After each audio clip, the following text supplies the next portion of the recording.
Question number 8, Willow-Jean Prime.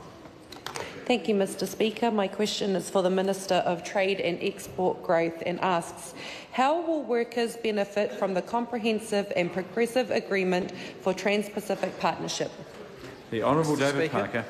The CPTPP is expected to have benefits for New Zealand workers. As New Zealand already has low levels of import tariffs, no sector in New Zealand is expected to have significant decline in wages or job numbers as a result of CPTPP.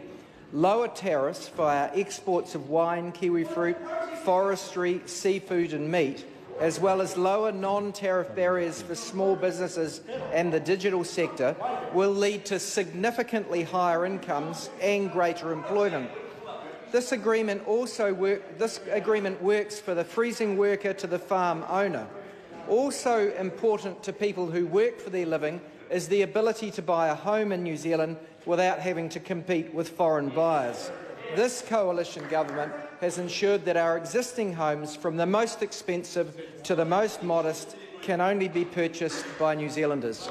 Order. Before the supplementary is asked, I am going to ask the Honourable Dr Nick Smith to tone down both the frequency and the volume of his interjections. He's soon to become the father of the House. He, I'm sure, has a very positive contribution to make, but I think when serious questions are being answered, ones which are important, I think, to all members of the House, we don't need a barrage of interjections from him, which affect the ability of other members to hear the answers. Speaking to the point of order. No, it's not a point of order. Supplementary question, Willow-Jean Prime. Supplementary. What effect will the increase in exports from the CPTPP have on job growth? The national interest analysis on the comprehensive and progressive Trans-Pacific Partnership that was released yesterday shows that around 8,500 New Zealanders are employed for every $1 billion of exports.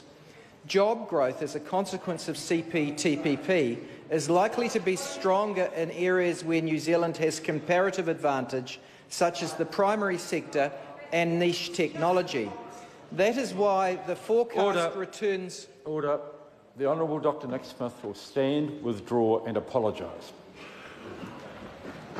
I stand, I withdraw and I apologise, Mr Speaker. Dr Nick Smith, we've had this one once before. The member will withdraw and apologise properly. Mr Speaker, could you clarify as to what part of the words... No, I don't need to clarify. The member has been here now for 27 years. He knows how to withdraw and apologise. Mr Speaker, I stand, I withdraw and I apologise. And that will result in the loss of 3 supplementary questions from the opposition. And Nick Smith will now withdraw and apologise properly and without any other comment added. Mr Speaker, I withdraw and I apologise. And from now on, for the rest of this question time, Nick Smith will not interject. If he needs to speak, he can talk to his colleagues and he might be allowed a supplementary.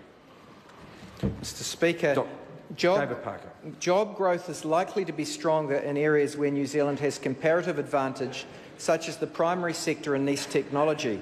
This is why the forecast returns to labour from CPTPP are greater than the return to the overall economy. CPTPP is estimated to add up to 1% to annual GDP, while the gain for labour is estimated to be up to 1.2%. How is this government ensuring the benefits of trade are shared more fairly? Mr Speaker, many New Zealanders have been justifiably concerned at the increasing share of wealth going to the top 1%. We need to rebuild public confidence in trade as it is patently correct, Mr Joyce. You're as ignorant, well no, that's the wrong word, sir. You're as incorrect on that issue as you were on the $11 billion mistake you made. Sir, we need to rebuild public confidence in trade, as the Deputy Prime Minister has said, by making capitalism regain its responsible human face.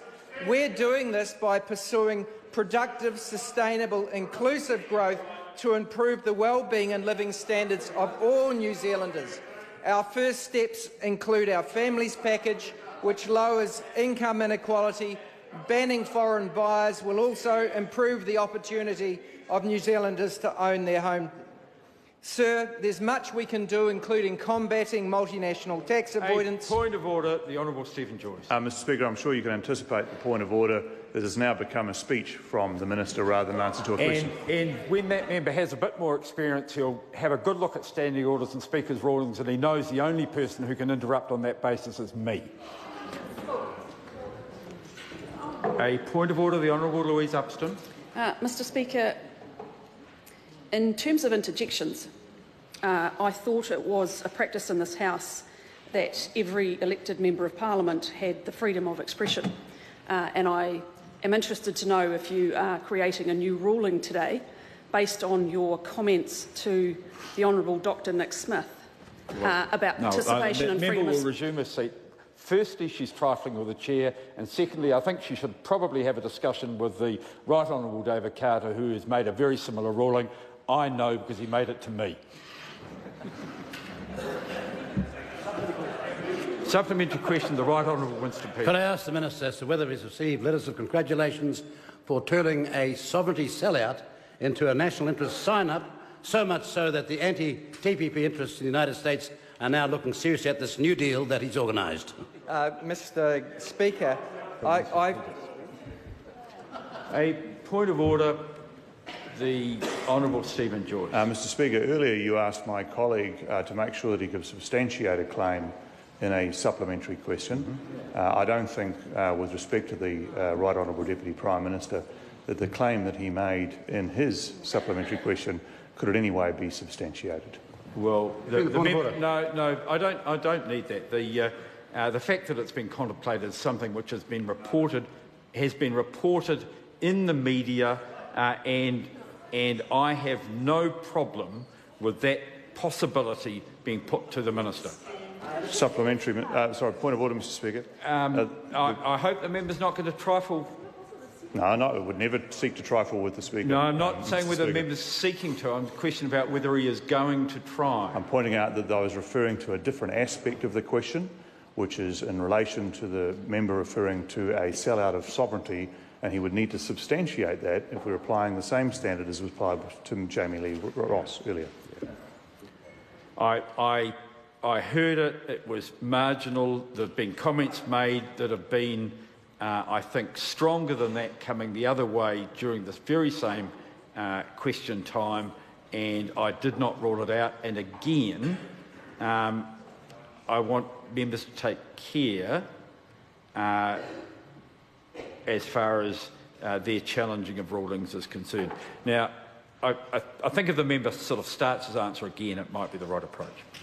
Thank you, Mr Speaker. I have received copious quantities of correspondence congratulating the government for protecting the sovereignty of not just this parliament but future parliaments, to protect New Zealanders against some of these excesses of globalisation, particularly by banning foreign buyers of their homes, so that we have a New Zealand, not an international market for our homes, which would have been lost had the prior government continued on its course.